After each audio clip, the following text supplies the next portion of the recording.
तो जय हिंद बच्चों, आइए आज हम सिंपल प्रेजेंट टेंस के यस नो टाइप के क्वेश्चन को समझते हैं। सिंपल प्रेजेंट टेंस में हम जानते हैं, इसको पहचानने के लिए किसी भी क्रिया के अंत में ध्यान दीजिएगा, इसकी पहचान आप ता है, ती है, ते है, ऐसे ही शब्द इसके अंत में रहते हैं। ताहे, ती है, ते है, ताहू, ती हूँ, ते हो, इसी से हम पहचानेंगे कि ये हमारा सेंटेंस जो है किस टेंस में है। तो सिंपल प्रेजेंट टेंस यानी प्रेजेंट इंडेफिनिट टेंस में है। इसको पहले से आप जानते हैं कि वर्ब फॉर्म्स में कि वर्ब का एकवा रूप या वर्ब का पांचवा रूप प्रेजेंट टेंस के लिए हम यूज करते हैं। वर्ब को समझना सबसे जरूरी है। इसमें याद इतना ही रखना है, ताहे, ती है, ते है में कि केवल इसका रिलेशन वर्ब से किस वर्ब से होगा, वर्ब के पांचवा रूप या एकवा रूप। वर्ब का एकवा रूप और पांचवा रूप आप जानते हैं कहाँ कौन यूज होगा। आगे हम यूज करते हैं, देखते हैं कि यस नो जो क्वेश्चन है बेटा, यस नो क्वेश्चन क्या है, पहले इसको समझ लीजिए। जिस प्रश्न का उत्तर हम यस बोल करके उत्तर दे सकते हैं या नो बोल करके दे सकते हैं, उसको यस नो क्वेश्चन बोलते हैं। जैसे मैंने पूछा कि क्या तुम पढ़ रहे हो, क्या वह घर पर है, तो इसका उत्तर दे सकते हैं यस का, कि घर पे होंगे तो कहेंगे यस, नहीं होंगे तो कहेंगे नो। क्या तुम खेल रहे हो, और खेल रहे हो तो बोलो यस, नहीं खेल रहे हो तो कहोगे नो। तो आपको समझ में आ गया यह बात कि यस नो कह करके हम जिन प्रश्नों का उत्तर दे सकते हैं वो यस नो क्वेश्चन के कैटेगरी में शामिल होते हैं। अब बच्चों ध्यान देना, ऐसे सेंटेंस के लिए एक और पहचान है कि क्या शब्द जो है बच्चों यह सेंटेंस के शुरू में रहेगा। जो अफर्मेटिव सेंटेंस होता है उसके पहले, जैसे हम लोग स्कूल जाते हैं तो इसको छिपा दो, we go to school. Translation हो गया ना जी, बोर्ड पर ध्यान से देखो, वी गो टू स्कूल, हम लोग स्कूल जाते हैं। अब क्या शब्द लगा दिए इस सब्जेक्ट के पहले, कर्ता के पहले, तो हो गया क्या, हम लोग स्कूल जाते हैं। तो आपको मालूम हो गया क्या हो जाएगा, do we go to school. और सबसे सरल बात है कि जहां हम V1 लगाते हैं बाबू, उसके साथ ही डू लगता है, और जहां V5 लगता है जिस पर्सन के साथ, उसके साथ हम डज लगाते हैं। बहुत सरल है ये। तो ध्यान देना कि do we go to school, क्या वह एक पत्र लिखता है, तो does he write a letter, और वह पत्र लिखता है। पूछा जाए क्या वह एक पत्र लिखता है, तो कहोगे यस सर, नो।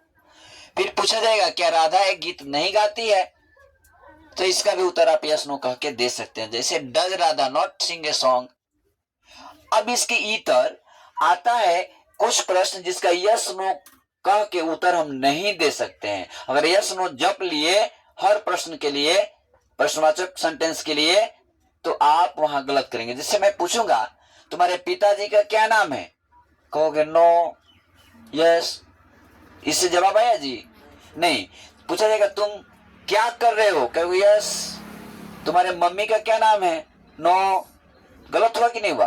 तो जब याद रखना कि क्या पहले रहता है तब ही हम यस नो क्वेश्चन बनता है, उसका उत्तर यस नो कह के दे सकते हैं। अगर यही क्या, कौन, कहा, कैसे, कब, क्यों, ये सब अगर सेंटेंस के बीच में आते हैं तो वह WH ग्रुप के सेंटेंस हो जाते हैं, WH ग्रुप के सेंटेंस हो जाते हैं। इसके लिए देखिए WH वर्ड कुछ है, उसका अंग्रेजी जान लीजिए। जैसे व्हाट मतलब क्या, वाई क्यों, व्हेन कब, वेयर कहाँ, हाउ कैसे, हु कौन।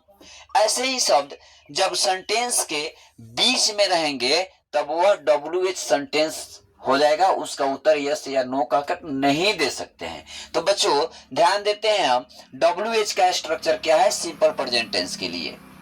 तो WH वर्ड में याद रखना, पहले सबसे पहले WH वर्ड जो वर्ड होता है उसी को लिखते हैं। WH word plus simple present tense में आता है डू या डज, पास्ट में जाता है तो इसका पास्ट हो जाता है deed.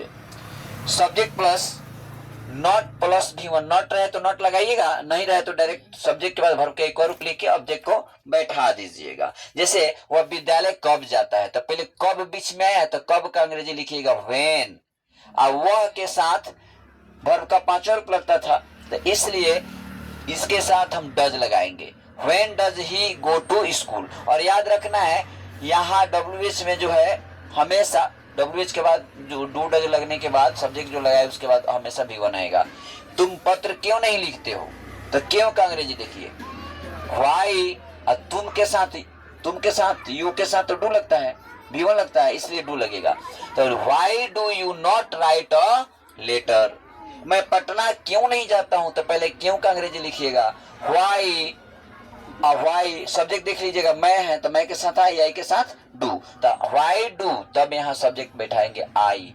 Why do I go to Patna. अब कोई पूछे कि मैं पटना क्यों नहीं जाता हूँ, इसका उत्तर आप बता दो यस नो का, संभव है? मैं पटना क्यों नहीं जाता हूँ, कोई तो रीजन होगा, तबीयत खराब हो सकता है, समय नहीं मिल सकता, बहुत सारा रीजन हो सकता है, इसको यस नो में नहीं दे सकते हैं उत्तर।